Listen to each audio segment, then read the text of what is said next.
Soldier's Heart by Alex 51324. Chapter 30, November 1918. And of course, if he does have Spanish flu, we can't risk bringing him to the hospital where he can infect the patients, Sister Crawley said. She'd just been explaining to Thomas that one of the regular guests of her soup kitchen had been absent long enough to lead her to ask his friends what had become of him. They had explained that he was ill and not strong enough to make it to the village from wherever it was they were staying. In fact, in that case, it would be best to keep him out of the village entirely. So you see that I must go there and examine him. Yes, ma'am, Thomas said, wondering when she was going to get to the point. Sister Crawley did tend to overlook distinctions of rank when it came to her amiable steamrolling, and there was no way to say to her that she didn't have to bother leading him by the nose to whatever it was she wanted him to do. She could just tell him to do it. It took some convincing, but his friend did agree to take me to him on condition that I promise not to reveal to anyone where they're staying. She looked at him expectantly. Very good, ma'am. I know you'd understand, she said, her tone making clear that he had just agreed to do something, although he still didn't know what.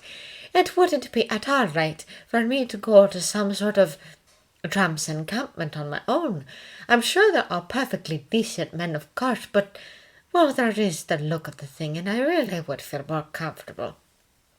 From this, Thomas finally gathered that he was accompanying her to said tramp's encampment and also keeping his mouth shut about the fact that they were almost certainly illegally squatting wherever it was.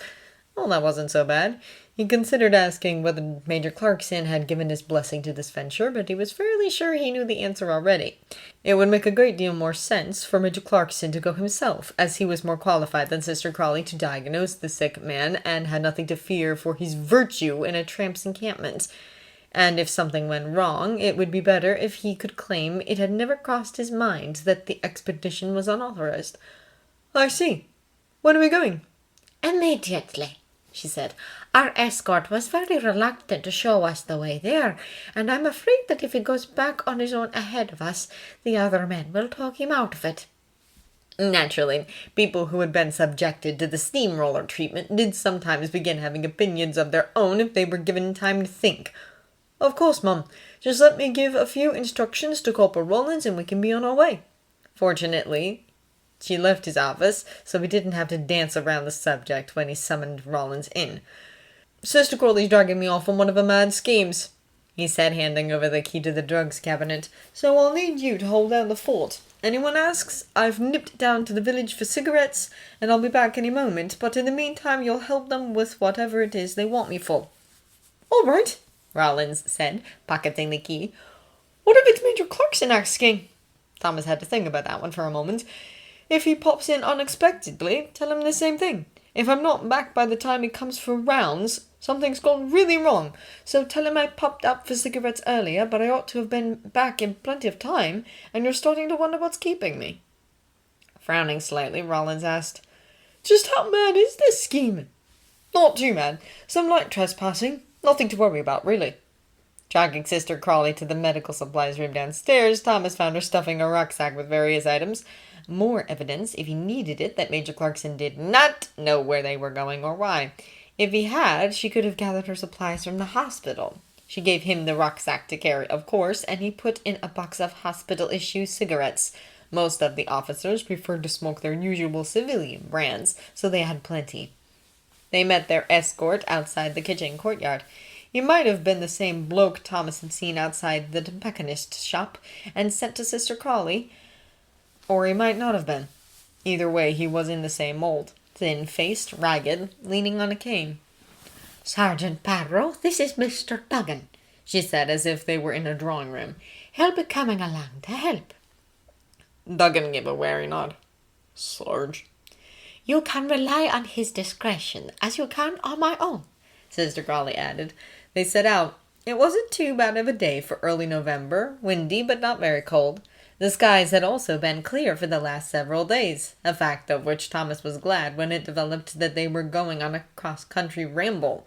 Part way to the village, they left the lane for a footpath, which then dwindled into a sort of deer drag through a wood. Thomas began to have an idea of where they were headed, but kept mum. Sister Collie had enough to say for the both of them, mostly on the theme of how the war would be ending soon.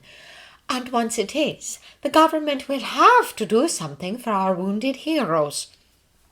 Thomas doubted that very much, and he wasn't too convinced that the war would be over in the next few days either. Sure, everyone was saying so, but they'd all said so when the United States Marines drove the Hun out of Belleau Wood, and when the Fourth Army had broken through at Amiens, and after the Argonne, and when the Germans had withdrawn their submarines from the Irish Sea, and... well, it certainly did seem that the Germans were marching toward defeat, unless they had something really surprising up their sleeves. But there was no particular reason to believe they'd get there before winter came in hand, and everybody dug in again to wait it out. Or that might have been wishful thinking on Thomas's part. Abruptly, the woods ahead of them thinned, and the arched windows and slate roof of Haxby Park came into view. Sister Crawley gasped. Thomas might have too, though not necessarily disapproved, if he thought the scarecrows had the balls to squat in the manor house itself, but he knew that another solution would have seemed more obvious and proper to them. Thomas's section had been far from the only unit to be billeted in an outbuilding in France. His suspicions were confirmed when Duggan said, "We're over this way, Mum," and led them down another game trail which curved away from the house and its overgrown lawn. He went on, "I know but we're not hurting no one, staying where we are. They've been gone from the big house for months now and took all their things with them, furniture and all, and the whole place shut up tight, like they ain't coming back." "It's for sale, I believe," Miss Crawley murmured as ahead of them a long, low structure came into view. "That might be so, ma'am, but don't nobody come to look at it, and we keep our place just as good as we found it, and we're careful with the fire and all," he added earnestly, and repeated, "We ain't hurting no one." "If you ask me," Sister Collie said, "the real crime is for perfectly good dwellings to stand empty when our wounded soldiers need places to live." Thomas did not disagree, though he wondered if Sister Crawley had caught on yet that where the soldiers were living was not a dwelling exactly. But then the horses at Haxby Park, when there had still been horses, they would have gone even before the people requisitioned by the War Office to die in France, and certainly been better housed than plenty of people in England. The stable's paint was peeling a bit, but it was spacious and well built, with plenty of windows to let in light and air. The roof looked intact, too. Duggan led them in through a side door and led them up the aisle past a row of stalls. Looking over the half-doors, Thomas could see that many of them contained makeshift pallets made of straw and old blankets, small piles of possessions, bits of washing hung up on the mangers or over the half-doors. He wondered where the occupants were. About a half-dozen of them, it developed, were gathered around a stove in what had probably been the groom's workroom, sitting on battered benches or bales of straw. Or possibly hay. "Duggan, what are you—" someone began. "It's the sister!" Someone else yelped. They all stood up. Some looked furtive or shamed, one defiant. The first man said, "Mum," to Sister Crawley, and dragged Duggan aside for a whispered conference. Every eye fixed on her, Sister Crawley looked around the room, taking in the heap of sticks, gathered from the wood, no doubt, by the stove, the battered kettle, the sacks and crates, half full of dirty potatoes, mango wurzins, and the like. "My," she said, "you seem to have arranged things very nicely here." "They weren't using it," the defiant-looking one said. He was missing an eye, and that side of his face was badly scarred, as though it had melted. "So what should we?" "I quite agree," she said. "How many of you live here?" "As many as need to," the scarred man said. Sister Crawley was wise enough not to press for specifics. Instead, she examined the root vegetables and asked, "Have you started a vegetable plot?"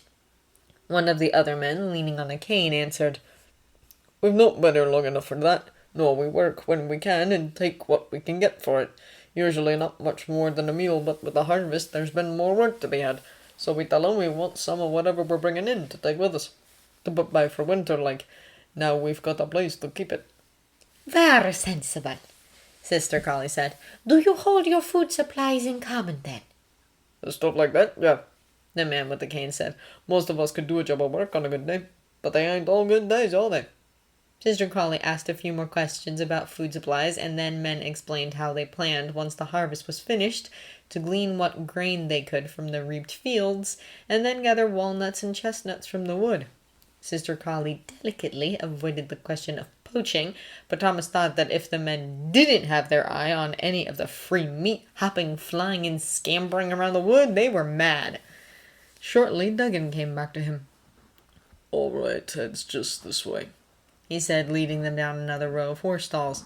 Once they were a little distance away from the other men, he explained, "Dobson's all right, really. He just worries about, well, we're not going to find a place as good as this to spend the winter if we get—" He was interrupted by the sound of someone coughing violently. "That's Ted," Duggan said grimly, putting on a burst of speed. "It doesn't sound well," Sister Crawley noted. Up ahead, Thomas saw a figure darting inside the stall at the end of the row. Oddly, it seemed to be wearing a skirt. Could it be someone like Syl, accepted by the rest? Perhaps he'd simply had a blanket wrapped around himself. This part of the building faced away from the setting sun, so there wasn't much light. "What?" Sister Crawley began, but at the same moment, Doug announced that they had reached Ted's place. They looked over the half-door into the stall. The man inside was half lying, half sitting, propped up against a bale of straw, or hay, or whatever it was, and covered with a couple of blankets. Duggan explained, "We know he ought to be kept warm, but if he goes in where the fire is, the smoke makes him cough worse." He paused. "Of course, the cold makes him cough worse, too." Damned if he did, and damned if he didn't. Thomas was beginning to think it highly unlikely that the man had Spanish flu, but nevertheless, he and Sister Crawley tied gauze masks over their noses and mouths, as a recent RAMC bulletin advised when dealing with suspected cases. "Hello, Ted," she said, letting herself into the loose box. "I don't know if you remember me. Miss Crawley from the village hospital. No, don't get up," she added as Ted moved to throw off his blankets. "I can see you aren't feeling well." "Not at my best, Mom, no." He sagged back against the makeshift pillow as if worn out by the effort of speaking. At this distance, Thomas could hear that his breathing was raspy. Weak but alert, not at all typical of Spanish flu. Still, they went through the motions of taking his temperature and pulse, and then Sister Crawley listened to his lungs with a stethoscope. Pulling the gauze mask down from her face, she said, "How long ago were you gassed?" "I'm 16, Ted said. "August, I think." He coughed again. "It can't be that," Duggan argued. "It wasn't near this bad last winter." "Unfortunately, what we're finding is that the damage can worsen over time," Sister Crawley said. They didn't see very much of that at the hospital or the convalescent home, and her next words explained why.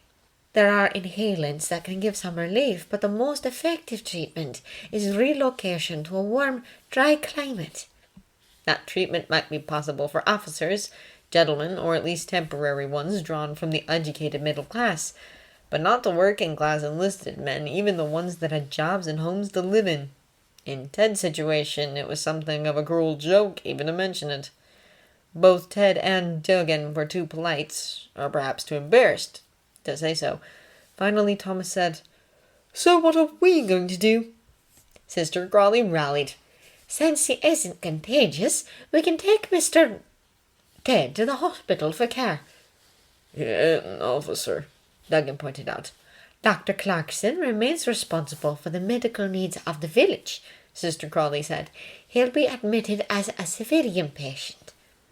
It was a bit of a stretch to define an indignant transient squatting in a vacant barn as a resident of the village, and civilian patients were expected to pay.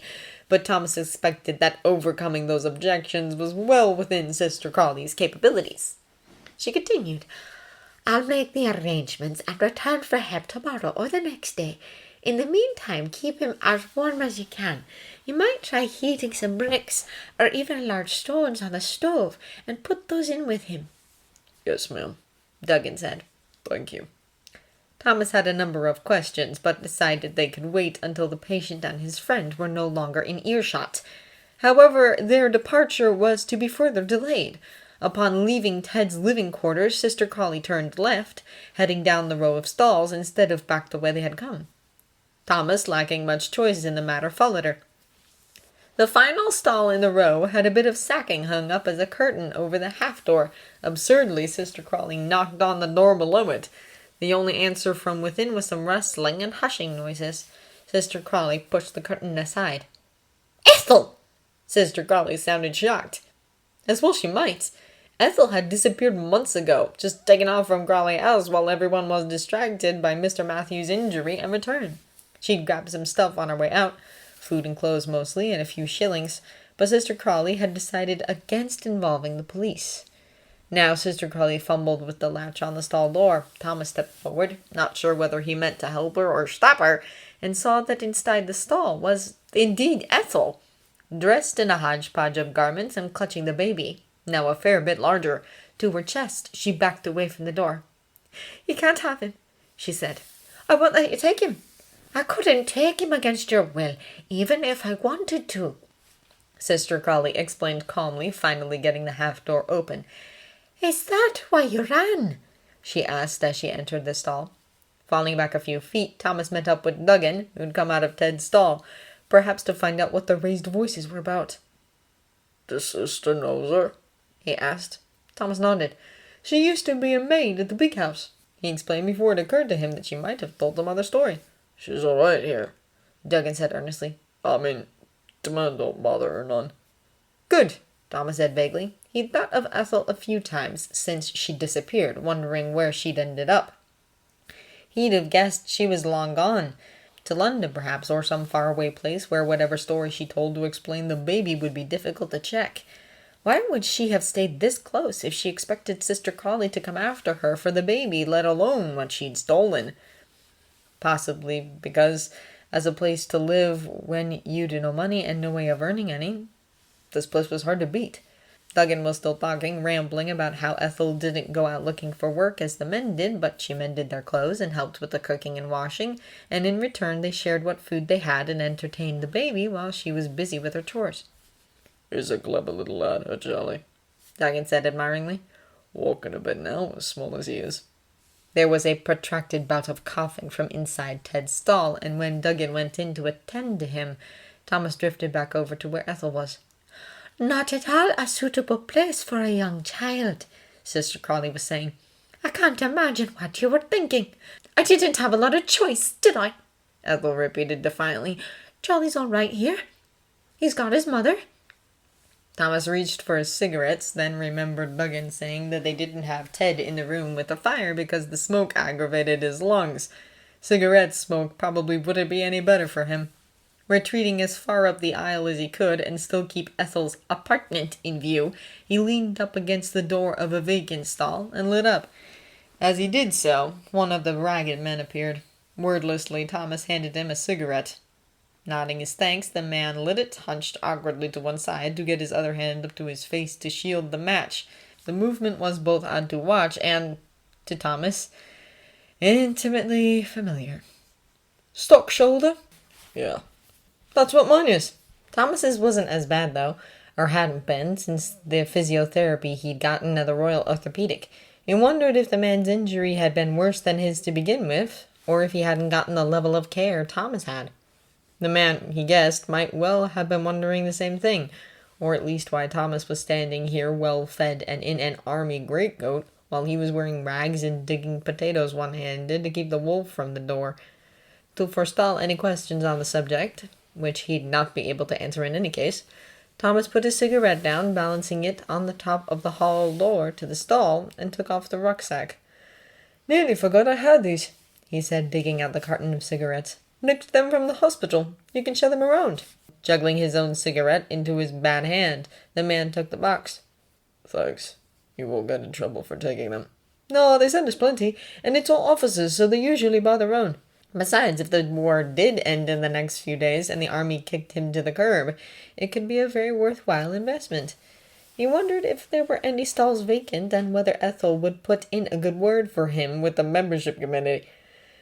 "Not a bad place here," he added, picking his cigarette back up. "Damn sight better than the barn I was billeted in France." "You had a barn?" Jammy bastard. Ours was a chicken coop. Well, half the roof was missing. They chatted on in a desultory sort of way about billets and the relative advantages of this one. In addition to being structurally sound, it had a working water pump until Sister Crawley came back. On the way out, they picked up Dobson, the man who'd castigated Duggan for bringing them, as escort. As he led them back through the woods, Sister Crawley attempted to assure him that the secret of the group's location was safe with her. Unfortunately, she repeated her line about the men's homelessness being the real crime, which to Dobson may have underscored the fact that their habitation of Haxley Park was technically criminal. He stopped about midway through the woods and informed them that they could find their own way back to the village from there. Once Dobson was out of earshot, Thomas asked, "You think Ted's going to make it, Mum?" The way Sister Crawley's lips pressed together was enough of an answer, even without a saying. "He'll have some chance of improving if we can get him to the hospital." "Yes, Mum. Do you have a plan for how we're going to do that?" She sighed. "Not yet." Thomas had been ticking through the possibilities mentally ever since she'd said they'd make the arrangements. There weren't very many of them, none were very good, and only one seemed at all feasible. "I think we'd better bring Nurse Crawley in on it." She glanced at him sharply. "Why? Surely it would be better to use some of the men." The most important reason was that Lady Sybil was, along with Miss Crawley, the only person available to them who was guaranteed to be shielded from any consequences of keeping the men's trespass a secret. But he said, "She can get us use of a car, and Mr. Branson, he won't mind about Haxby Park, him being a socialist and all, but the cars are his responsibility. With one of the family involved, he won't argue." That and Nurse Crawley could probably talk him into robbing a bank if she wanted. "I see," said Sister Crawley. "I had thought about bringing Ted to the village by stretcher, but I agree that a car would be better. Much less chance of him catching a chill." "Yes, Mum," Thomas said. Also, all of the men they had access to, the orderlies, the men at the barn, and even Branson, were available because they weren't, in the learned opinion of RAMC medical panels, fit enough to carry stretchers for long distances cross-country. "I expect the gates to the estate are locked, so we'll need to take him that far by stretcher, at least." Branson, he thought, could manage one end. Surely his what's-it valve could stand that much effort. And Thomas could take one side of the other end with his good arm, with the two nurses Crawley taking turns on the other. It would not be a smooth ride. Thomas wouldn't have dared try it with a gut wound, for instance, or anything else likely to be worsened by jostling. But Thomas gave them decent odds of getting Ted as far as the car without actually dumping him on the ground. Sister Crawley agreed to this plan. As they came out of the woods, fortunately at about the spot where Thomas had expected them to, he said, "And then there's the matter of Major Clarkson." Sister Crawley, as it turned out, was less oblivious than Thomas had feared to Major Clarkson's likely reaction to the proposal that they admit an indigent, transient, and likely dying ex-enlisted man as a patient. "I think," she said, "it will be best to present the matter as fait accompli. He can scarcely object to treating an obviously sick man who is directly in front of him." Thomas chose not to quibble with her word choice. Major Clarkson, in his view, was almost certain to object. What he could decently do was refuse. "Mum," he agreed. When he got back to the house, Thomas was relieved to find that he'd not been missed. A few people had been looking for him, but "nothing I couldn't handle," Rollins assured him, dropping the key to the drugs cabinet into Thomas's hand. "How did the trespassing go?" "All right," Thomas said. "For us, at least. The bloke we went to look at is in pretty bad shape." He went on to explain the man's condition and Sister Crawley's prognosis. "She wants to take him to the hospital, but I don't expect it'll make much difference, except that he dies someplace warm." "Damn!" Rollins said. "You won't guess who I saw today," Thomas announced, dropping into his usual place next to Anna in the servants' hall. "Then I won't try," she said. "Who?" "Ethel." He was right. She'd not have guessed that. "Where?" She hoped Ethel hadn't turned up at Downton again, though if she had, he ought to be telling Miss Hughes, not her. "Can't tell you where exactly, but she's staying with some of the men from Sister Crawley's soup kitchen." He went on to explain how he and Miss Crawley had gone there to check on one of the men who was ill, but Anna missed some of the details, preoccupied with how Ethel had landed in such a situation and, even more urgently, just what she was doing there. Are there other women there? Maybe it wasn't as bad as she thought. In their camp or wherever it is? Don't think so, Thomas said. One of the men said she did the sewing, like Wendy and the Lost Boys. Anna highly doubted it was as innocent as that and wondered if Thomas really thought so either. What's Miss Crawley going to do? About her? I don't know. She didn't think it was a good place for the baby, but I'd say where they are, probably keeps out the weather better than the room Ethel was renting in Ripon. Miss Hughes had not considered any details about Ethel's situation in Ripon to be fit for Anna's ears, so she was in no position to make a comparison, but it surprised her that a rough sleepers' camp could be better. Have they found an abandoned cottage or something? She asked. Or something, yeah. He held up one hand. They swore us to secrecy, and they're not doing anyone any harm. That's all I'll say. And it was. After a few more fruitless questions on the topic, Anna changed the subject. Mr. Bates has heard from Vera. She's taking it badly. The private detective that Mr. Bates had hired had managed to identify her lover and had taken several sets of incriminating photographs. Unfortunately, her lover was not married nor a clergyman or anything else that would give him a particular fear of disclosure of the affair, so Mr. Bates had handed the evidence over to a lawyer who had recently confronted Vera with it. All that Thomas already knew. How badly? Thomas asked. Insisting that it isn't her in the photographs, apparently, and threatening that if he shows them in court, she'll reveal something equally incriminating about him. That got Thomas's attention. What's that? Mr. Bates has no idea, she said. We've guessed it might be the old story that he and I are having an affair ourselves, but you can't have any real proof, since we aren't. Nor would it do her much good. She might think that adultery on his part cancels out hers, but the law doesn't work that way. Could be she just wants to embarrass him, Thomas pointed out. And you might have to go and swear under oath that you weren't having an affair. Anna almost hoped that was all Vera wanted, and she supposed it might well be. Mr. Bates had mentioned a time or two that Vera's mind worked a lot like Thomas's. I don't mind embarrassment if it gets Mr. Bates free of her, Anna said. I'd show up in court naked on horseback like Lady Godiva, if that's what it took. I don't think that'd do much good, Thomas noted, except to boost the circulation of the illustrated papers, maybe. Sergeant, Nurse Crawley said, I'm so glad no one else is here. Thomas raised an eyebrow. It was lucky no one was, since that was precisely the sort of remark that would lead to gossip. He was in his office, trying to get caught up on the ever-present paperwork, and the orderly's room was, as Nurse Crawley had observed, empty. Why's that? She came into his office area and sat in one of the armchairs. Tom, Branson, is willing to help with Cousin Isabel's mission of mercy, but Mamma has a hospital meeting in York, and then... She went on for several moments more, explaining the various errands and engagements that would have Branson and the larger of the household motor cars tied up all day. So it'll have to be tomorrow, unless we want to try to get Edith to take us in the coupe. I think tomorrow will be soon enough, Thomas said, when she paused for a response. But have you asked Sister Crawley? I haven't seen her yet today, Nurse Crawley explained. I'll ask her when she comes up to see Cousin Matthew, who had been transferred from the hospital to the convalescent home a few weeks ago, but I wondered if I should stop trying to persuade Edith. After a moment's quick calculation, Thomas said, I wouldn't. For one thing, Lady Edith's reaction to the camp was difficult to predict. The family had been friendly with the Russells, who owned Haxby Park for ages.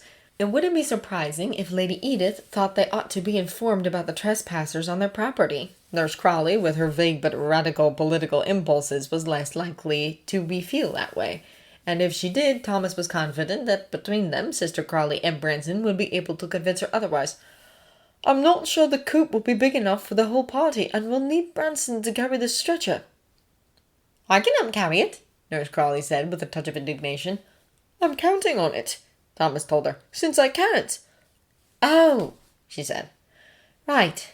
Then I suppose tomorrow is best. I think so, he agreed. Moving on, she said, I really came in here to talk to you about the inventory of the pharmacy cabinet. Damn. Is there a discrepancy? The convalescent home had always gone through a bit more morphine than the medical officer's orders could account for, but they'd recently undertaken some new precautions. Extra paperwork, never leaving the key lying about, and so on, in response to increasingly insistent RAMC circulars on the subject. "A smoother one than before," Nurse Crawley said. "The anesthesia drugs and the intravenous morphine are all accounted for, but we're still missing about half a bottle's worth of morphine tablets." She handed Thomas the inventory sheets. That was a pretty considerable improvement even over last month, but Thomas knew it wasn't going to be good enough for Major Clarkson.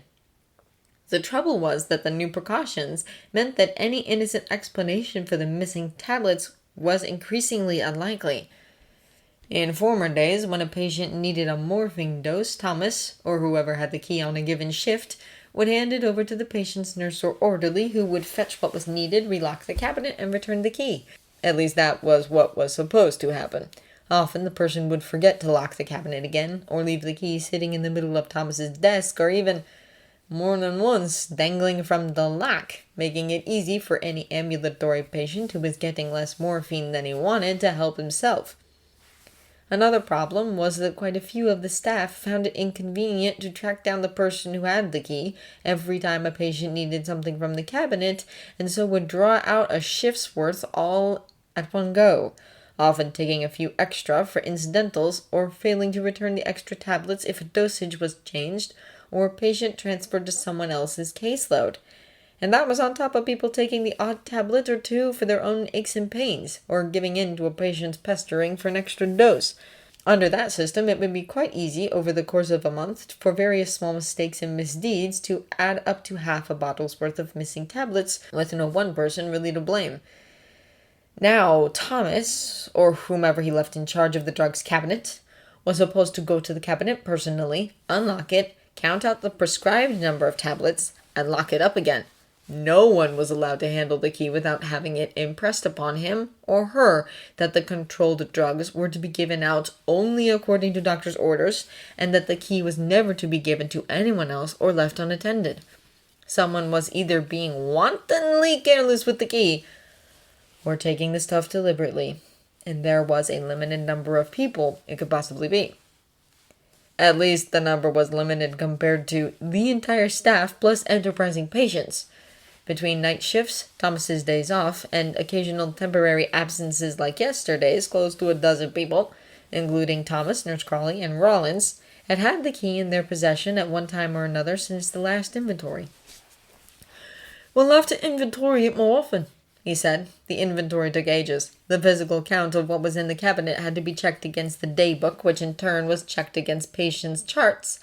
But a weekly inventory would drastically narrow down the list of who could be responsible. "I suppose so," Nurse Crawley sighed. "Do you suppose someone's really stealing it?" That depended on what you meant by really stealing. The amount they'd shaved it down to at this point didn't seem like enough for anybody to be selling it on the black market, for instance. Whoever was responsible might be giving it to patients, or, as Thomas privately thought even more likely, taking it himself. Most of the orderlies they had now were veterans of the front, and crippled to one degree or another. He doubted that any of them hadn't helped themselves to a tablet or two from time to time back in the old Best Careful days. He'd certainly done it. He'd also stopped doing it when it started to seem a bit more serious than nicking hospital cigarettes, not the sort of thing you could reasonably expect to get away with. "Don't know," he said. "Could be someone thinks Major Clarkson's being too stingy when it comes to ordering it, and is slipping patients a few extras." "It is difficult to refuse when they're asking for it," Nurse Crawley said. "I mean, I haven't given out any extras since Dr. Clarkson spoke to us in the spring about how dangerous it can be, but I did before." "Everyone did," Thomas agreed. "At the front, we didn't even need medical orders for it. We just handed it out." He wasn't sure if that had changed. Probably not. He knew they still got new patients at the hospital who were obviously doped up to the gills, but had nothing on their tally cards about how much they'd been given or when. Nurse Crawley changed the subject. "Do you suppose it's true that it'll all be over soon, now that Austria as well as Turkey has surrendered, I mean?" "Don't know," he said. "I mean, how many times before have we all thought it was nearly over?" "Too many," she agreed solemnly, then with a touch of exasperation. Mamma thinks we'll have our house back in the new year. Thomas glanced over at her sharply, startled. That soon? Even if the war ended today, people would keep needing medical care for a long time, surely. I don't think she means on New Year's Day, Nurse Crawley clarified. But in the first few weeks, perhaps. That thought was unsettling. I suppose if she insists, they could find places elsewhere for them all. Once no new patients are coming in, I mean. She says she won't insist, Nurse Crawley said. But, well, I suppose they could mean to shut down the smaller facilities first. Return them to civilian operation, I mean. But I thought they'd close up the base hospitals in France first. Move everyone back to England. If they do it that way, they'll still need us in places like this for a while yet. Yeah, Thomas said. Either of those approaches would make sense, and knowing the army, they could just as easily choose to do something else entirely, which didn't make sense. Yeah, it might go that way. I hope so, Nurse Crawley said vehemently. Quickly, she added, I mean, of course I'll be glad when all the fighting is done and when all the injured men are well again. But I can't bear the thought of everything going back to how it was. I know just what you mean. Nurse Crawley left not long after that, but Thomas went on thinking about what she had said. The convalescent home could, now that he thought about it, close down very quickly. Most of the patients at any given time required little or nothing in the way of medical care. A large part of the reason for the convalescent home system was that the War Office wanted the officers who'd be going back to their units to recuperate in a military environment. A long home leave would, it was thought, sap their fighting spirit. And the medical panels were always backed up, leaving men who were obviously not going back to France, amputees, blind men, paralyzed cases like Captain Crawley, waiting weeks or months after they'd recovered as much as they were going to for their official discharge home. All in all, probably 2/3 of the patients, if not more, would be ready to leave the moment they had permission to do so. The War Office might well bungle it, keep insisting on medical panels even though everyone would be going home. But the cost savings of discharging them en masse would be a considerable motivation to uncharacteristic efficiency. However you looked at it, if the war did end soon, and Thomas had to hope it did despite the personal ramifications, Thomas's job as wardmaster wouldn't last much longer. Less clear, however, was whether that meant he'd also be out of the army. Wounded men would continue to need medical care, somewhere if not here, for quite a while yet. The real question was, would he be better off planning his own exit or getting in good with Major Clarkson in hopes of a recommendation for a position elsewhere in the RAMC? Because, morphine aside, he wouldn't be thick enough to nick that, his position as wardmaster was an unparalleled opportunity to feather his own nest. When the convalescent home did shut down, nobody was going to be looking too closely at the stuff they sent back. If he got moving, he could probably put aside enough hospital cigarettes to open a tobacconist's shop, and that was saying nothing of the other supplies. Disinfectant, wound dressings, the lesser medications. There had to be a market for that kind of stuff, didn't there? Not to mention food. The War Office mostly sent fresh stuff, which Miss Patmore kept a weather eye on now that rationing was in force. But they did get the odd crate of standard issue, jam bully beef tea, which he mostly scorned as unworthy of her cooking talents. There were plenty of people who'd want it. Of course, if he got caught nicking stuff to sell on the black market, that would put paid to any hope of continuing in the RAMC. He'd be lucky to avoid court-martial. But perhaps he could hedge his bets. Start stashing stuff somewhere in the house where, if he was called on it, he could plausibly claim he'd just been getting it out of the way. But where? There weren't a lot of unused corners left, and none he could think of where a pile of hoarded goods would be both unlikely to be noticed and easy to explain. But the topic was already on his mind when, after dinner in the servants' hall, the new housemaid, Jane she was called, asked, "What about you, Sergeant? Have you started planning for after the war?" In the circumstances, the question seemed pointed.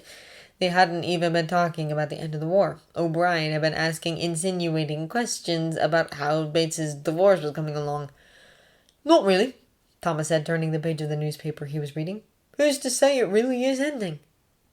"All the papers," O'Brien asked snidely. "They've said it before," Thomas pointed out. Miss Patmore, sitting next to him, she'd settled in for a cup of tea as Daisy and the other kitchen girls cleaned the table, spoke up. "I know what you should be doing." Thomas glanced over at her. It did seem likely that she would have a useful idea on the subject, but then you never knew. She continued. "I know what we should all be doing." "Oh, yeah?" Thomas returned his attention to the paper. "What's that?" "Holding," she proclaimed. Thomas was careful to show no outward signs of surprise. She couldn't possibly know that he had been thinking just that. If he'd actually started in hiding stuff, she might have seen something, but Miss Patmore, as a mind reader, was too unlikely even to consider. "It may be wrong," Miss Patmore went on, "but this rationing is starting to bite. Even with everyone's books, I had a battle to get enough sugar for the week." A battle with whom? The Ministry of Food was quite firm on what they called honoring the ration. If you had the stamps, you got the goods. So Miss Patmore shouldn't have had any trouble getting what the household was officially entitled to. Either the shop she was registered with was holding back, or she was trying to get more than she was entitled to. Either way, what it added up to was that Miss Patmore had a black market contact. Precisely the sort of person Thomas was going to need if he did decide to start selling off hospital supplies. "Are you suggesting the black market, Miss Patmore?" he said innocently. "I'm shocked."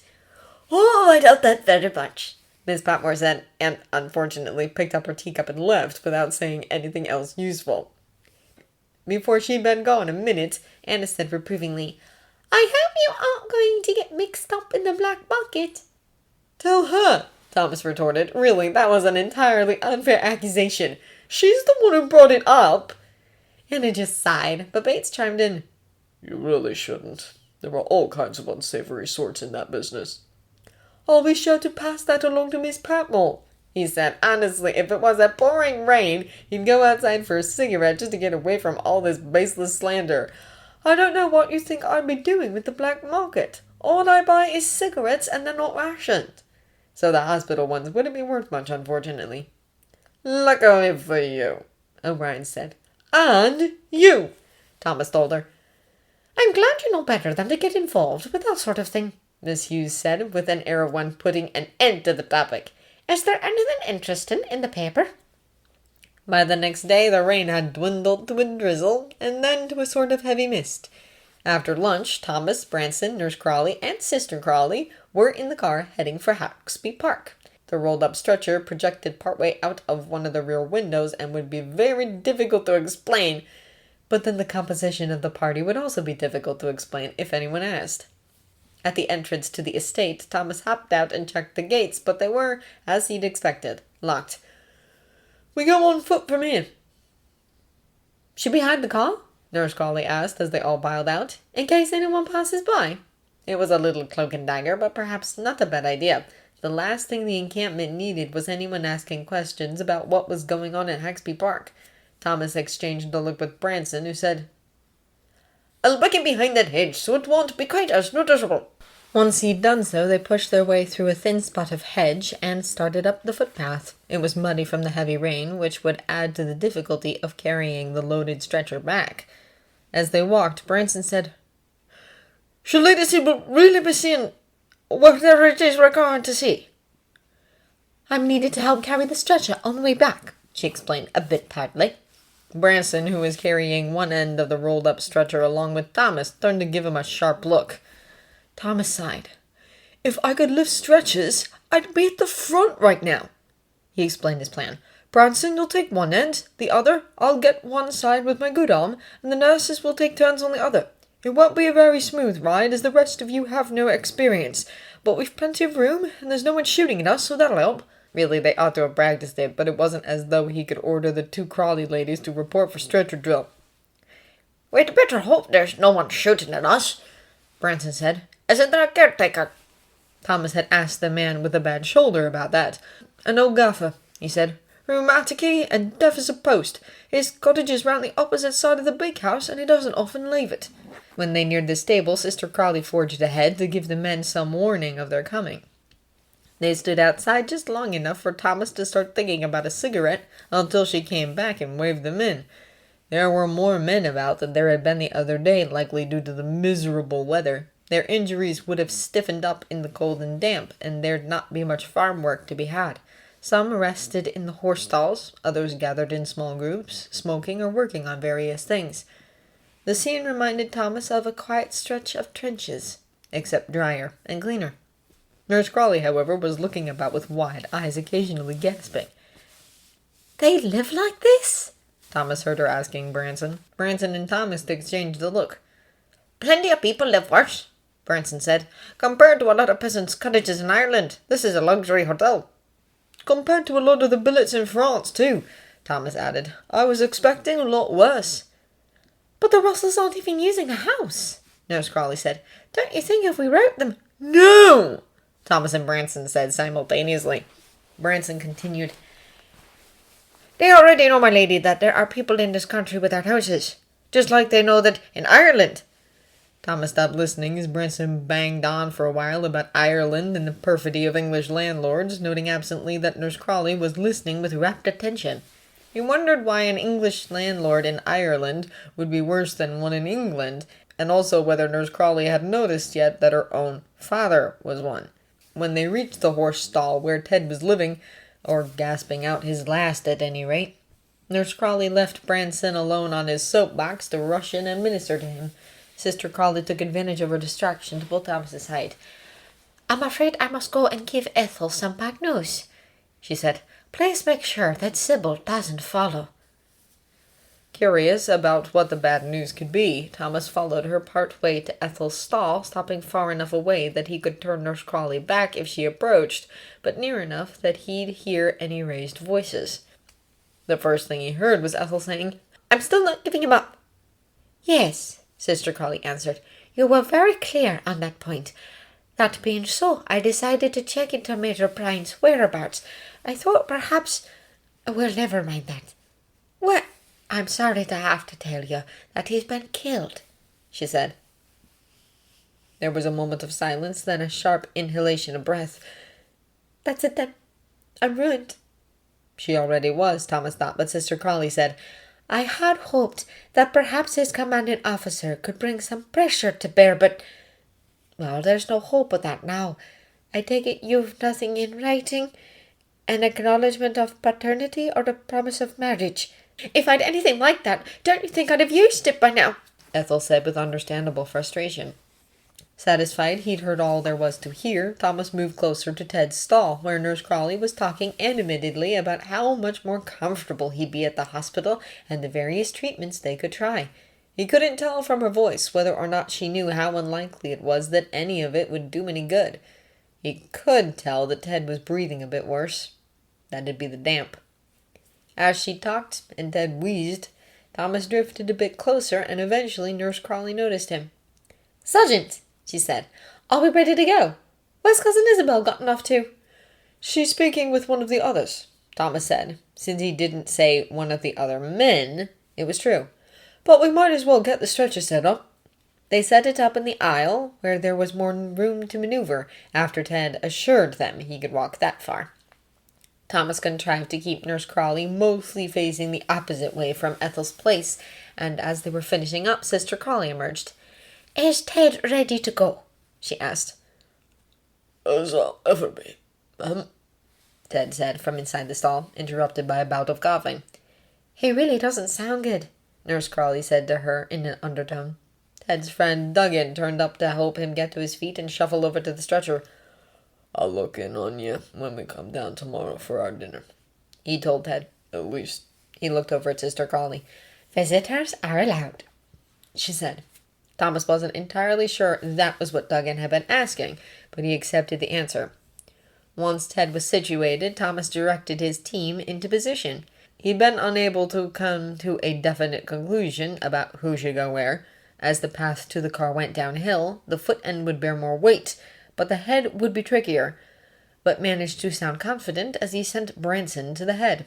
That put Thomas at Ted's left foot, which was the position of the squad leader in four-man stretcher drill. Not that anyone other than him had ever done stretcher drill in their lives. "Face forward, Nurse Crawley," he told her. "You want to be able to see where you're going." That put her holding the handle of their end with her left hand, but it couldn't be helped. "On one, reach for your handle. On two, Grasp it. On 3. We lift. Everybody understand?" They did. "Sister Crawley, perhaps you'd better walk alongside in case he needs any steadying." Once they'd managed to pick up the stretcher without tipping Ted out onto the floor, Thomas gave them a 50-50 chance of getting him to the car without dropping him. Thomas was a little surprised, though on reflection he supposed he shouldn't have been, that Nurse Crawley quickly fell into step with him and Branson did not until he'd had it explained to him. That wasn't the end of it either. "Take smaller steps," Thomas told him as they left the stable and started down the footpath. "Match your stride to Nurse Crawley's." To forestall any protests from that quarter, he added, "Standard procedure. Shortest man sets the pace." Ted coughed and Sister Crawley tucked the blankets more tightly around him. There were a couple of near misses involving tight corners or steep bits, but they did manage to get Ted to the car without spilling him out. Once they had him tucked up inside and the stretcher stowed, a bit of a puzzle now that they had 5 in the car instead of 4, Branson pointed the car's nose toward the village. Despite having decided to leave Major Clarkson to Sister Crawley's devices, as they rode back, Thomas's curiosity got the better of him. "What are you going to tell the Major, Mum?" he asked, turning round in the front seat to look at her. At her confused expression, he added, "About how we came to be fetching Ted to the hospital." "I mean to tell him that one of the other men told us he was ill, and when we went to check on him, we decided he'd be better off in the hospital," she said, "and that we asked Branson to help convey him there from the camp." Branson stepped on the brakes, looking at Thomas with dismay. Thomas caught his eye and shook his head slightly to forestall any vocal protest.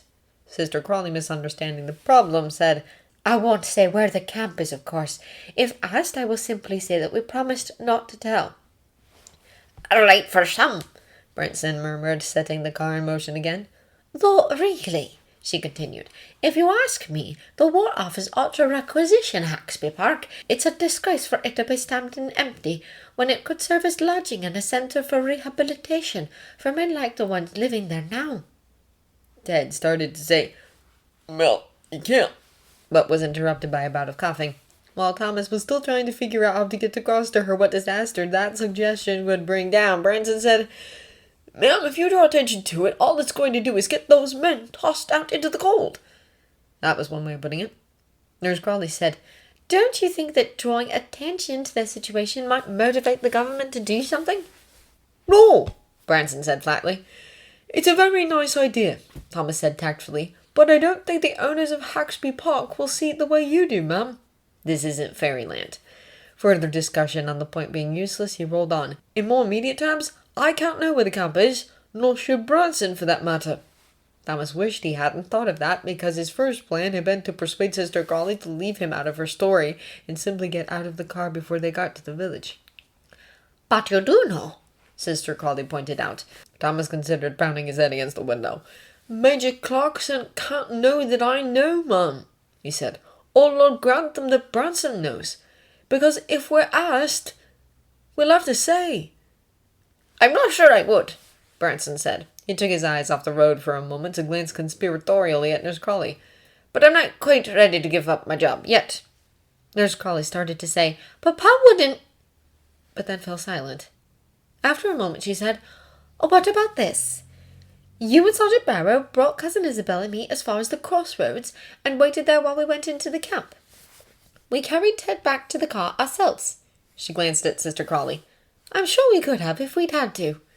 Branson pointed out, "That still narrows down where the camp can be, especially since we know how long you were gone." That, Thomas thought, might be overcomplicating things. They weren't trying to foil Scotland Yard, nor whatever department of the government was in charge of stopping Irish revolutionaries, which Thomas suspected was more to the point in the circumstances. But Nurse Crawley's ideas suggested an even simpler story, which would answer Branson's objections. "Some of Ted's friends brought him to the crossroads," he said, "at a prearranged time. You've no idea where from or how they managed it, and wouldn't say if you did." Branson nodded. "All you told me was that you and Miss Crawley needed a motor," he said. "And all the more Sister told me was that she needed help picking up a new patient," Thomas added. To Branson he continued, "In fact, I think we'd better scupper as soon as Ted and the ladies are out of the car. Best if we're not there when Major Clarkson starts asking questions." He'd know where to find them, of course, but Thomas didn't think it was particularly likely he'd bother. Branson balked a little at that. He likely hoped to hang about moving over Nurse Crawley, but he subsided when she said tartly that she was entirely capable of walking from the village to the house, whether it was damp out or not. They unloaded the ladies and the patient without incident. As he maneuvered through the village, Branson said excessively casually, "You and Nurse Crawley talk sometimes, don't you?" "Sometimes," Thomas agreed. "Has she ever mentioned plans for after the war?" Unsure whether Branson was pumping him for information or trying to find out what Thomas knew about a plan they'd agreed upon, Thomas decided his best course was to tell the truth. "Only that he isn't looking forward to things going back to how they were." "Ah," Branson said, with what could have been either relief or disappointment. "I think she mentioned you were thinking of going back to Ireland," Thomas added. He was nearly sure she had. He didn't know where else he'd have gotten that idea, but he couldn't remember when she'd said it. "I might," Branson said. Neatly avoiding further questions, he asked, "How about you?" Now Thomas wished he hadn't pressed on the subject. "Don't know. Living in the stables at Haxby Park, maybe, if they haven't been kicked out by the time the army's through with me." Branson started to laugh, then seemed to realize Thomas wasn't joking. "Is your shoulder that bad?" "Bad enough." He stuck his arm out as far as it could go. "I can move in about that far. Not quite enough for waiting at table. I can manage the weight of the trays now, but I can't get the right angle unless I serve from the wrong side." "What about hospital work?" Branson asked. "I haven't looked into it yet." He was afraid to, really. "I have a feeling not being able to lift stretchers is going to be a problem." Branson nodded. "It could." There was a long moment of awkward silence. "They have a good setup at Haxby Park." "A lot better than I expected," Thomas agreed. "Shame it won't last." "That's just the sort of thing Lenin wants to do in Russia," Branson said. "Opening up the big estates to the working people." "Fine with me," Thomas said. "Only when it comes time to string up the landowners, I think I'll be in bed with the cold that day." "Yeah," said Branson. "That's the catch." He hesitated. "I really didn't think they'd killed the Tsar's family, especially the children." "What did you think they were going to do? Let them run away and come back with an army?" More likely, he thought the prince and princesses would see the rightness of Bolsheviks and not even try to avenge their father's crown, which just went to show that Lenin, or whoever it was, wasn't the same sort of idiot as Branson.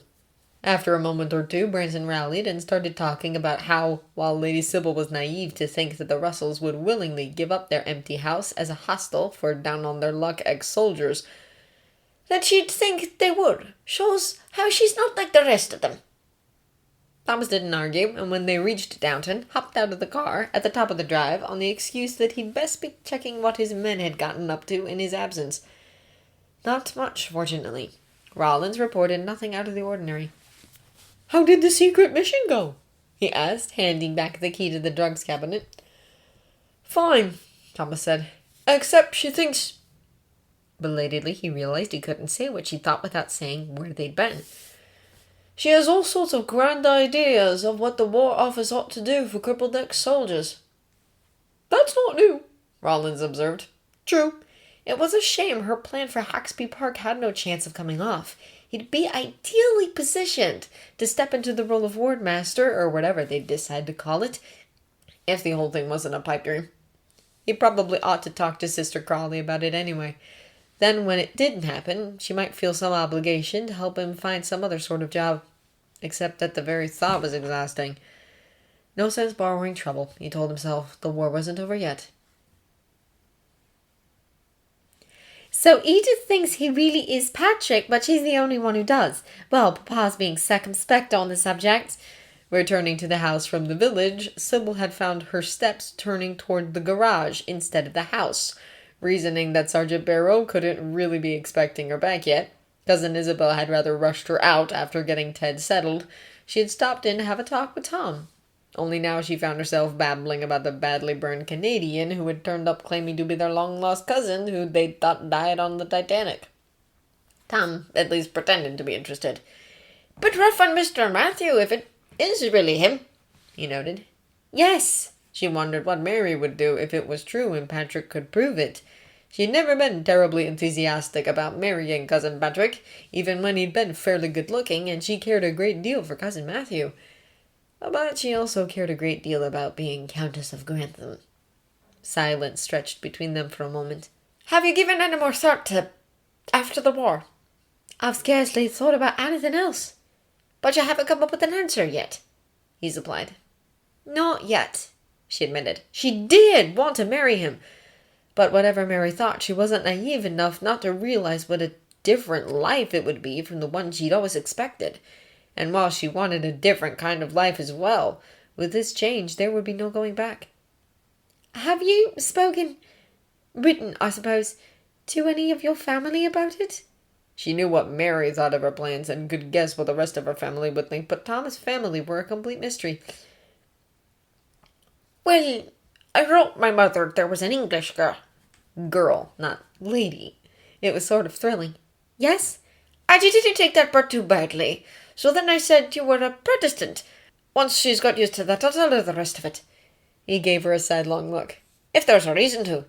There is, she wanted to say. There's every reason. But common sense won out. I just can't decide until the war's over, she said instead. It won't be long now. I'd rather wait for the right answer than rush for the wrong one, he said. She was about to say, that's just how I feel, but realized just in time that by right answer he meant yes. Her trouble was that she couldn't feel sure of which answer was the right one. I should get back, she said. Sergeant Barrow will be wondering where I've gotten to. Right, Tom said, drying his hands off on a rag. Say, is his arm really that bad? How bad? He said. He was talking about having to join them in Axby Park when they took him out of the army. I wondered if he was exaggerating. He's a pessimist, Sybil said. The range of motion in his shoulder is rather limited, but I'm sure there are loads of jobs he could do. He's very clever. He said, his expression serious. Was he jealous? Surely not. From the way Anna talked, all of the servants knew about him. What? She asked. Tom shook his head. Clever doesn't always count for much. Not for people like us. When Thomas finished handing out morphine tablets for the afternoon medication round, there were only about half a dozen tablets rattling around in the bottom of the bottle. Fuck! Something wrong, Sarge? Asked Griff, who'd been last in line. No, Thomas said. As Griff shrugged and ambled off, Thomas took down the clipboard that hung on the side of the cupboard. He'd have sworn he just opened that bottle the other day, but one day was quite a bit like another in this place. Maybe it had been longer ago than he thought. Taking the clipboard to his desk, he started by writing down the number of tablets he'd just issued before he had a chance to forget what it was. Then he went up the sheet backwards, adding the numbers as he went until he got to the line indicating a new bottle had been opened. The good news was that he had gotten the days mixed up. He'd started the new bottle a day earlier than he'd thought. The bad news was that the count was still a little short. Just a few tablets, but he double-checked the paperwork. They'd been accounted for when Nurse Crawley did her inventory the day before yesterday. Fuck! He double-checked the night shift roster, even though he knew what he'd find. It had been the same last night and the night before. Prentice, with Griff on call. Prentice hadn't had night duty in the last inventory period, but Griff had been on call for a few days in there. Griff's only serious injury was his missing eye, which he'd always said didn't hurt. Fuck. Nurse Crawley had the key, of course, to do the inventory. And Rollins, Thomas had given it to him yesterday when he was out at Axby Park. It could be Prentice. He was a gas case and morphine-suppressed coughing. Thomas didn't remember having given him the key at any point last month, but he might have. That was another thing they really ought to be keeping a record of now that he thought about it. Fuck. Had he really counted the tablets left in the bottle, or had he just thought it seemed like fewer than it ought to be? Thomas already knew the answer, but he got up and checked anyway. 6, like he'd thought. Fuck. One of the VADs appeared in the doorway. Captain Devereux's stump looks a bit funny. Could you take a look? Relieved, Thomas relocked the cabinet, saying, Certainly. There was nothing wrong with Captain Devereux's stump, except for not having a hand attached to it, which was nothing new. But once Thomas was out on the wards, plenty of other people turned out to have questions only he could answer. For the rest of the day, he managed to put the matter of the missing morphine almost entirely out of his mind. Almost. At the end of the shift, after the bedtime medication round, he counted the tablets left in the newly opened bottle before handing the key over to Prentice. No more were missing. Not that any should have been, since Thomas had had the key in his possession all day. He'd count them again in the morning, and if any were missing, well, then he'd know. He had a sick feeling there wouldn't be, though. When he sat down at the servants' hall table to wait for dinner to start, Anna immediately started talking about Bates. A date had been set for his appearance in divorce court, but now Vera had demanded that he come to London and meet her beforehand. She refuses to tell the lawyer what it is she plans to accuse him of in court, but she says she'll tell him face to face. Why? Thomas asked. I was hoping you'd have some idea. Thomas thought about it. Not unless she plans to murder him while they're still married. I think that's going a little far, even for her, Anna said. Thomas agreed. Seduce him, maybe? He'd rather not think about Bates being seduced by anyone, but it seems slightly more realistic. I don't know if that makes a difference when it comes to divorce. I doubt she could think it would, Anna said doubtfully. But I can't imagine he'd, fall for it. She was probably right about that. Bates must have liked something about his soon-to-be ex-wife at some point, but the bloom had gone off the rose quite some time ago. The only other explanation Thomas could think of was some sort of blackmail, but she was already doing that, so... Oh, he said. What if what she's threatening to reveal in court would get both of them into trouble, and she's trying to get him to back down before she has to? Anna looked puzzled for a moment, then... Oh, she frowned. Would she? I don't know, Thomas reminded her. Ask Bates. Bates showed up just then. Ask me what? Anna looked meaningfully toward the door, then, when he didn't get up, said, Thomas, weren't you saying you wanted to smoke before dinner? Oh, that was extremely subtle. Right, he said. Nearly forgot. They all trooped outside. Thomas took his time lighting a cigarette. Well? Asked Bates. Go ahead, Thomas told Anna. Giving him an exasperated look, she said, Thomas thinks that what Vera's threatening to say in court.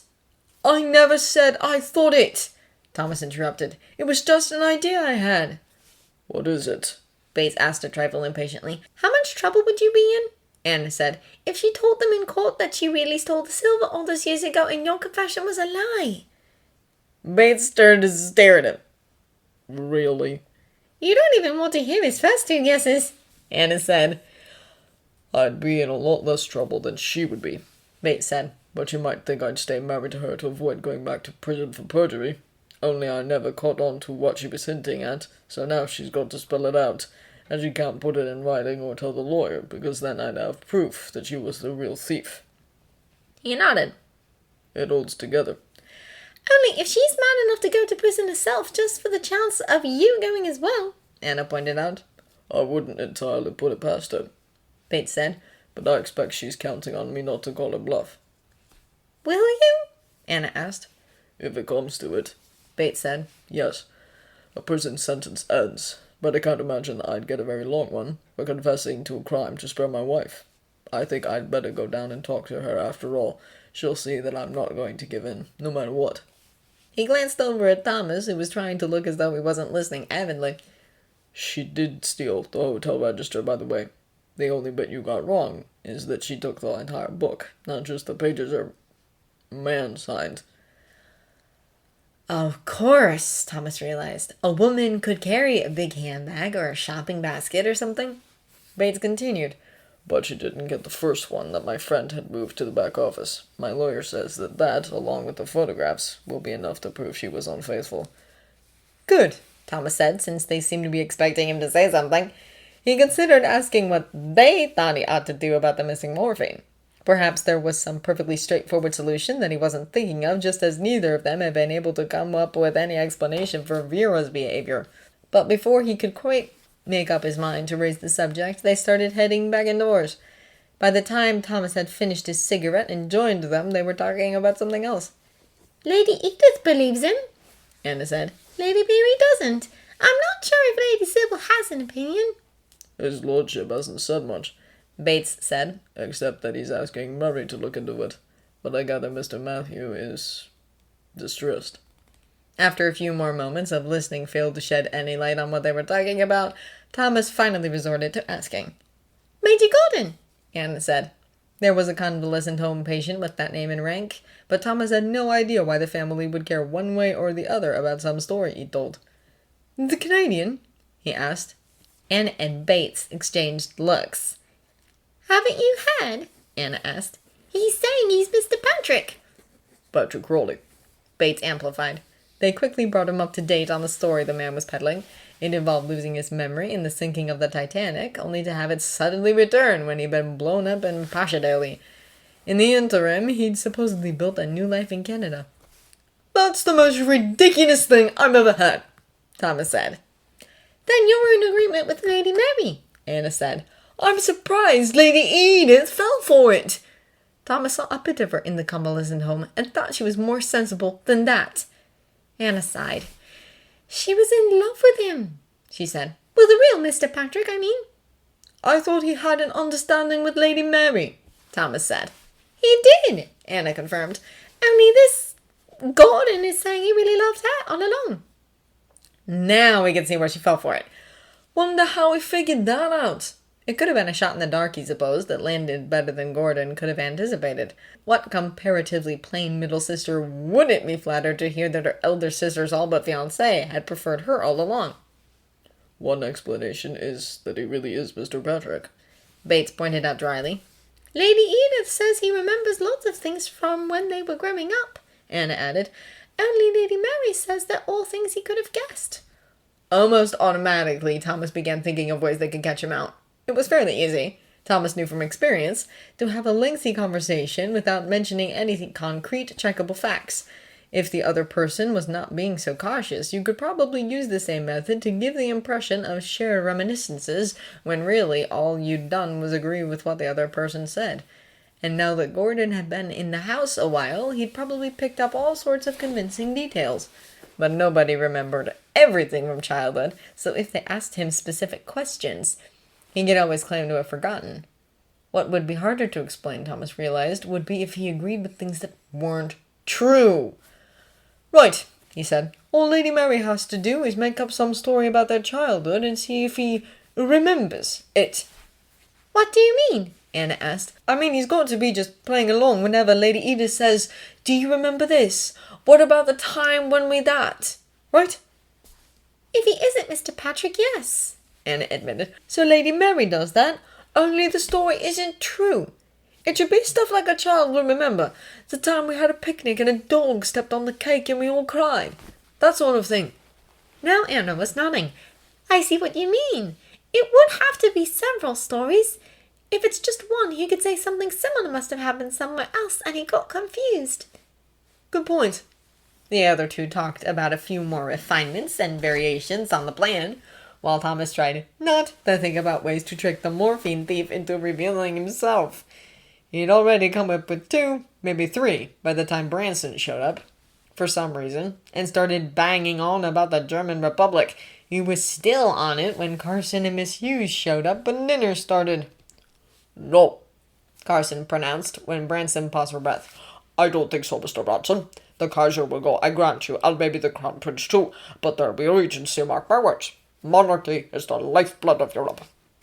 It was the custom of the servants' hall that once Carson had had his say, a subject was closed, but Branson didn't hold with that tradition any more than he did with the monarchy. It was one of the few things Thomas liked about him. He was still disputing the point when, of all people, Colonel Grantham appeared in the doorway.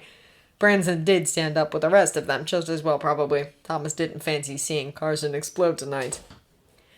But the news Colonel Grantham had come to deliver was more explosive than anything Branson could have done. I'm sorry to disturb you, he said, but I've just heard news from the War Office, and I thought you'd all like to know that the war is over. Thomas's stomach dropped. He barely heard the others' glad cries, "Thank God!" and so on, or Lord Grantham explaining that the ceasefire would begin at 11 a.m. on the 11th. The day after tomorrow, that was. Why can't it begin right now? Miss Pountmore asked. It was a reasonable enough question, but nobody answered it. Will they still make patrols tonight and tomorrow night? In the morning, would they stand too for the few minutes of intense rifle fire that some of the men were calling the morning hate? Would they do it on the morning of the 11th? Hardly anybody actually got killed during the morning hate.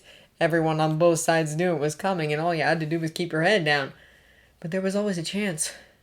What a way to go that would be.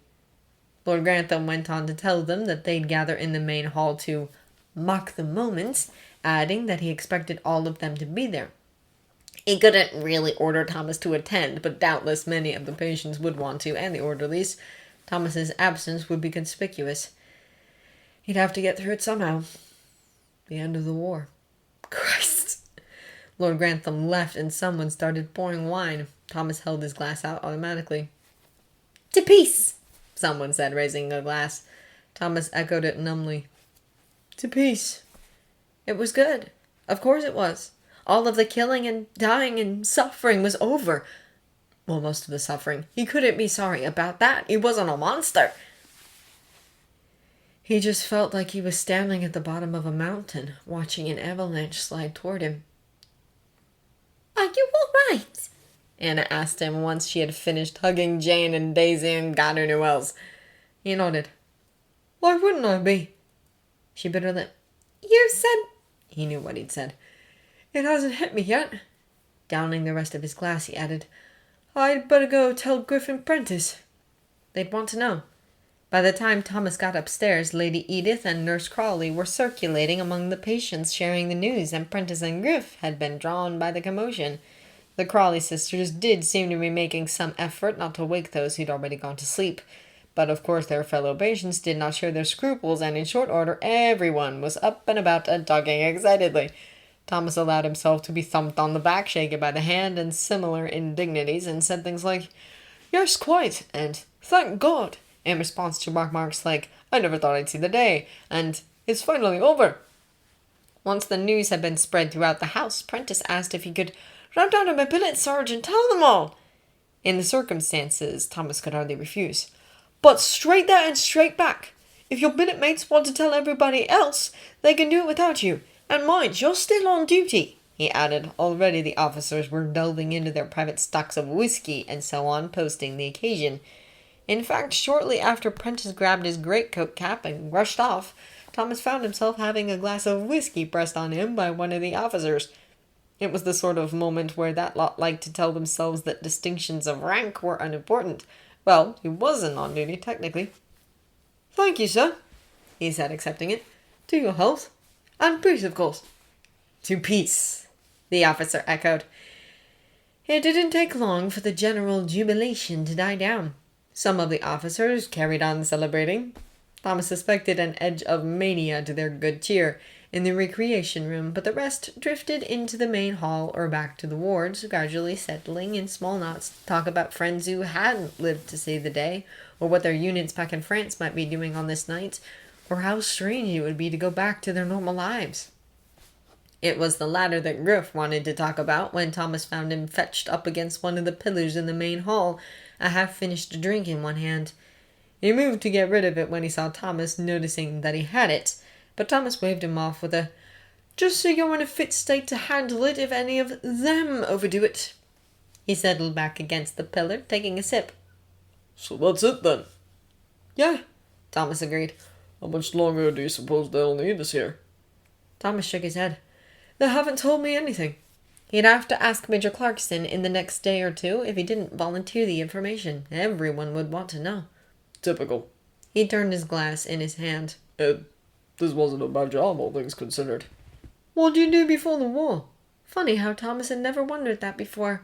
Griff had been an artilleryman before he was an RAMC orderly. That had seemed like all he needed to know. I was a printer. Well, journeyman printer. Thomas wasn't sure what he would have guessed, but not that. Can you do that with one eye? Think so, Griff said. Guess I'll find out. Gulping down the rest of his drink, he added, What I'm wondering is what the girls will think of it now the war's over. Bloke in uniform with an eye patch. It's a bit dashing, isn't it? Not quite the same in a printer's coverall. I expect you'll manage, Thomas said dryly. About then, a crash from the recreation room sent Thomas hurrying over there to find out what had happened. One of the revelers, it seemed, had attempted to climb up on one of the card tables in order to make a speech. Fortunately, he hadn't been seriously injured in the collapse, but he'd acquired an impressive number of scrapes and splinters, the cleaning and bandaging of which kept Thomas occupied until Prentice got back.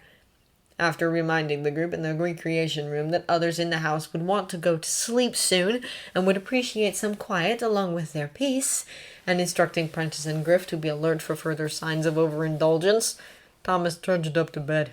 Settling in his armchair with his boots up on the windowsill, he lit a cigarette and allowed himself to imagine the scene if this day had come when they'd all still been in the barn at the 47th. He'd have had a couple of drinks with the wardmaster straight off, and he'd likely know and tell Thomas what they ought to expect out of the next few weeks. Then he'd have stumbled his way back to the barn and found the party in full swing. Someone would give him a tin cup full of terrible wine, and probably Manning would start singing or something. And then somebody would bring up lamb, and Thomas would go outside to sit on his block of rubble and smoke and look up at the stars until Rollins came and crowded in beside him. He fumbled open his cigarette case and looked at Peter. "The war's over," he told him. "It's over, and I'm still alive. I suppose I ought to be glad about that. You'd want me to be, but—" Abruptly he snapped the case shut. The next day got off to a slow start. Few of the patients wanted to get up at the usual time, and few of the staff were inclined to chivvy them. The rote phrases about how wonderful it was that it was all over finally, thank God, had grown decidedly stale, but anyone who dared speak of ordinary things did so with a guilty air. With everything that had been going on, it slipped Thomas's mind that he'd meant to count the morphine tablets first thing in the morning, but when he finally remembered and got round to it after lunch, he found none missing. Feeling heavy-hearted, replaced the bottle and went back to his desk, leaving the key dangling in the lock. The linen shelves had been restocked that morning, news of peace having no effect on the laundry schedule, apparently, so Thomas's desk was more than usually hidden from view. Over the course of the afternoon there was a steady stream of people in and out of the orderly's room, but none of them went near the drugs cabinet, and so Thomas didn't take notice of who any of them were. Several hours passed, and Thomas had nearly run out of things he could possibly occupy himself with, when finally a set of footsteps paused by the drugs cabinet.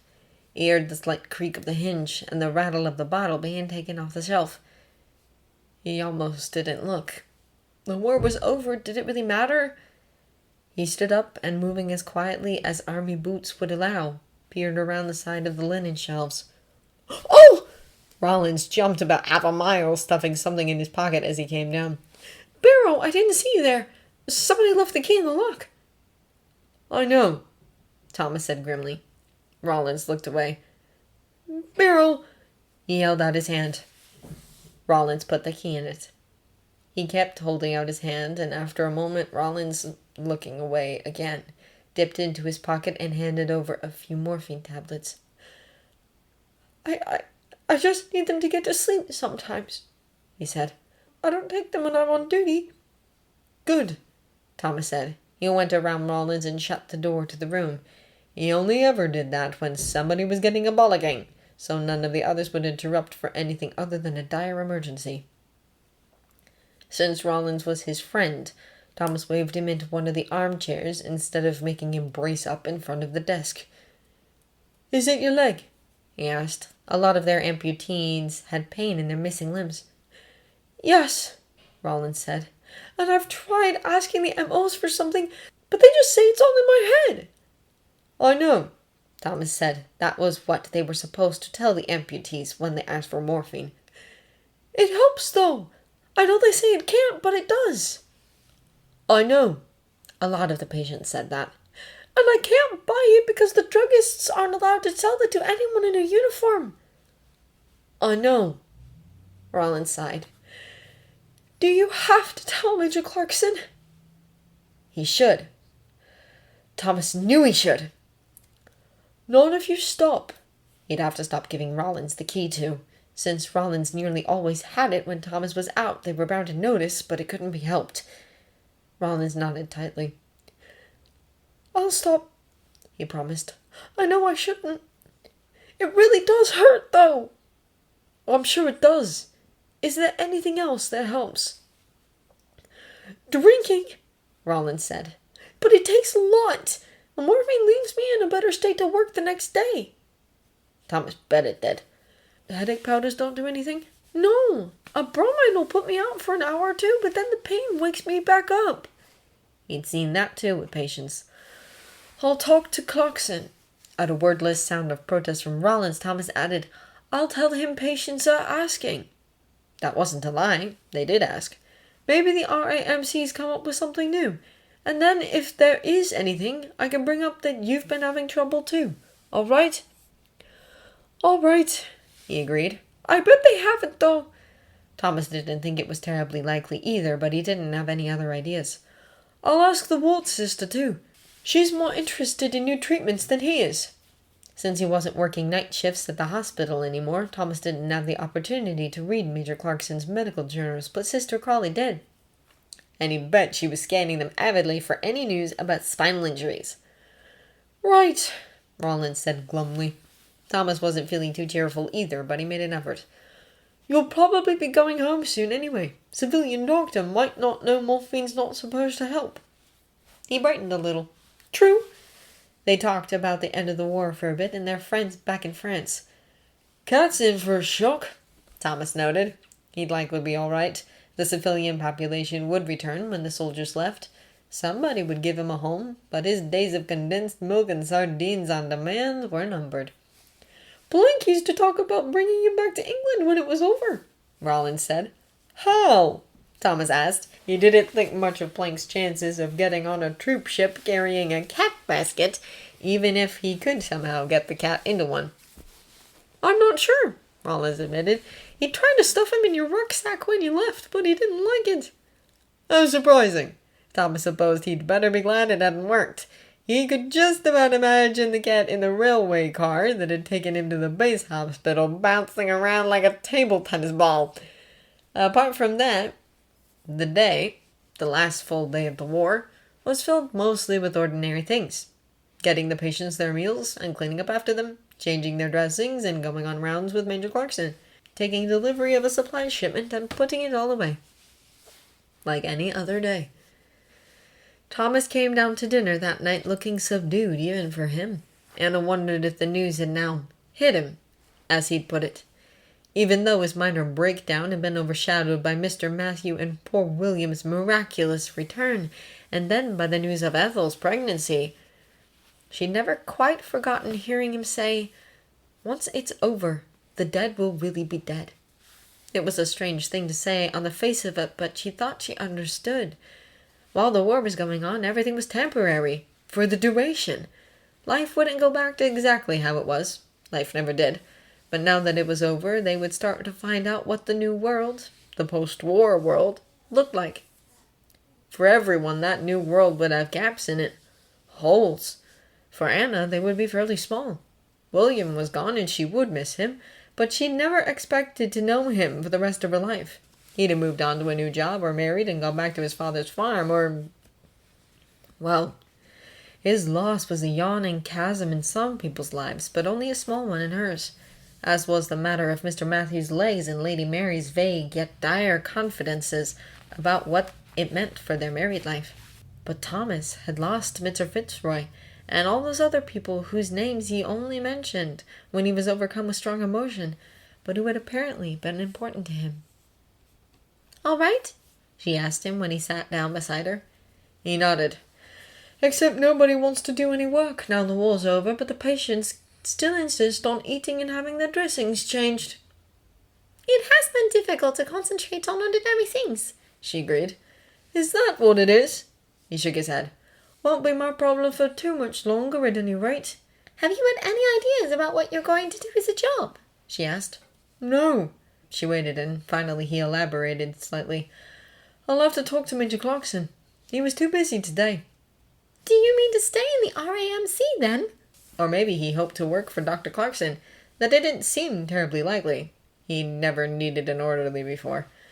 "They could have use for me for a while yet," he said with a touch of irritation. "That's what I need to ask him about." She pressed no further and changed the subject. Lady Mary liked your idea for catching out Major Gordon.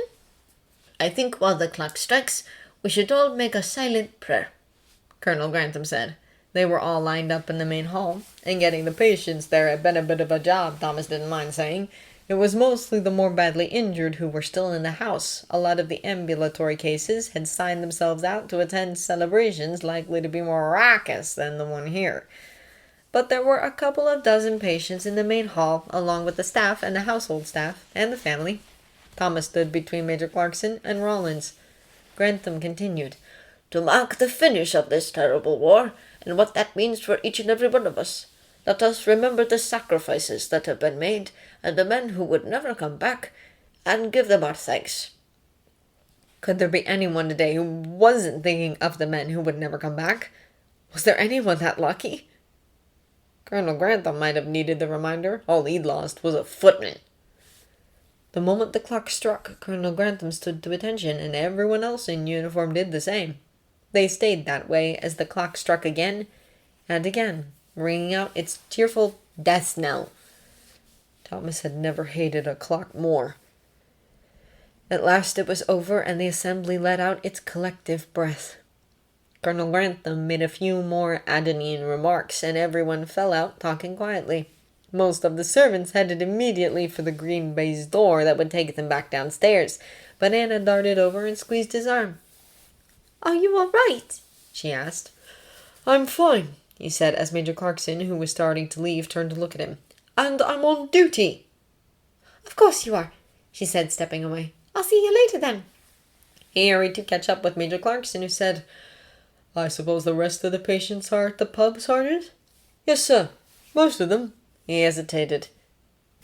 What? A few took their things with them, sir. One of those was Major Gordon, which ought to clear up any lingering questions as to his real identity. Major Clarkson stopped and stared at him.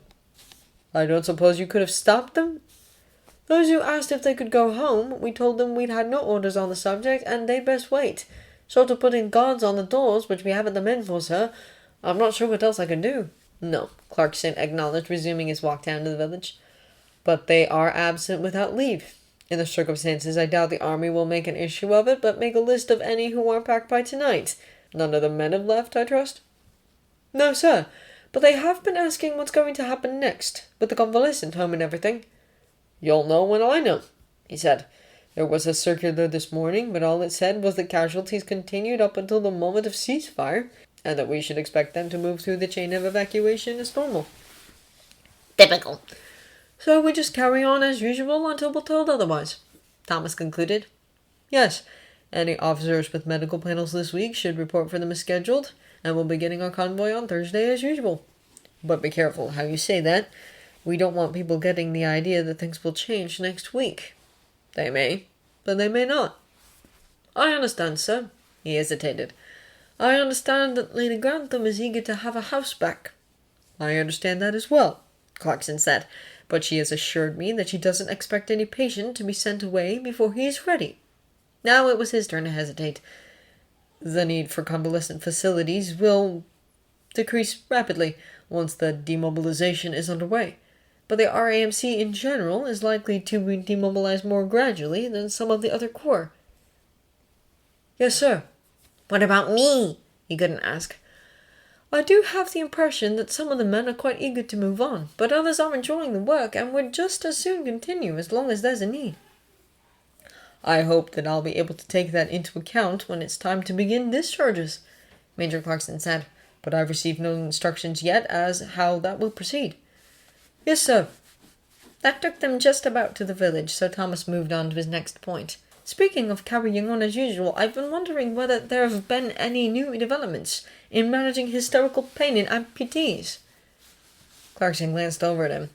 Is that where our missing morphine is going? Many of them are rather insistent that it helps, Thomas said. I believe I've gotten the point across that there can be no more exceptions, but I promised I'd find out if there was anything else we could offer the poor blighters. Not really, Major Clarkson said. There are some reports that electrotherapy helps, but it's likely to be a placebo effect, and in any case, we're not set up to provide it. The end of the war should allow for more research into it, along with other aspects of rehabilitating wounded men. Yes, sir. It very well might, but that didn't help Rollins much now. Hypnosis Major Clarkson added. and psychoanalysis. There have been reported successes with both. Again, we can't offer them, but the gentlemen can be urged to seek it out once they're discharged. Sir? The rest of the way to the hospital, Clarkson rambled on about how morphine was much more dangerous and addicting than previously thought, and now we should probably do a patient education lecture on the subject before the patients started being discharged en masse. He was still on it when they entered the hospital, and Sister Crawley hurried up to them. Once Thomas had filled her in on what they were discussing and why, she added another to the Major's list of not very helpful suggestions. Placebo treatment can be very effective with hysterical conditions, she said, since the pain is in the patient's mind. If he believes he is receiving a strong pain medication, it will often go away. Thomas couldn't help thinking of the chap with the broken leg. What had his name been? That only Rouse had believed in. Yes, Mum. She continued to Major Clarkson. Mr. Banks isn't doing at all well. I was hoping you could take a look at him. The Major sighed and set off across the ward to where a set of screens had been put up around a bed. Is that... Thomas asked. Sister Crawley nodded. Ted, Mr. Duggan is with him. Thomas followed, figuring you might as well have a look before they started back up to the house. But when they rounded the screens a second or two after Major Clarkson, Duggan was saying, Too late, sir. It happened during the armistice, if you can believe it. I turned to him after the bell stopped and said, Did you ever think we'd live to see the day? But then I saw that he hadn't. I'm very sorry, Major Clarkson said. I know you did everything you could, sir. Duggan said. And you too, ma'am. I only wished. He sighed lugubriously. Best go and tell the rest. He glanced at the body. I'll speak to the vicar about arrangements, Sister Crawley said. If you or someone is able to stop by tomorrow, I'll be able to give you the details of when the service will be held. Thank you, Mum. Duggins said and shuffled out. He was accompanied by Major Clarkson, who Thomas heard asking something about whether any of the other men were unwell. Thomas went and fetched a wheeled stretcher, and he and Sister Crawley loaded Ted Banks onto it. It won't be the last, she said, drawing a sheet up over him. The war is over, and thank God that it is. But it will go on killing men for years. Thomas nodded and started pushing the stretcher to the morgue.